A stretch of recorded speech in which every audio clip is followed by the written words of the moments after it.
Certeza. E né? Cuidado com essa Dá na cabeçada dela. Faz assim,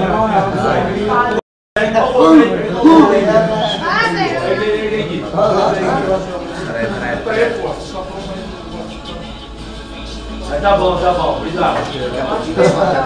Faria.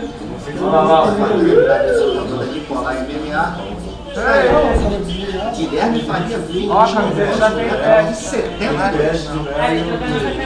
entrando aí com o mestre Paulo Nicolai de camisa social. Guilherme Faria é um bom lutador. Vai tentar provavelmente manter o tempero. O Nicolai já falou assim, mata ele. Olha.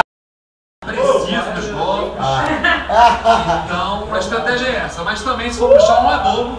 Só que essa é aquela luta que eu acho que as estratégias, as táticas são bem claras mesmo. Mestre, liga aqui pra nós agora. É buscar a luta de solo e o Guilherme Faria é buscar a luta de pé. Vamos ver quem consegue impor o seu jogo.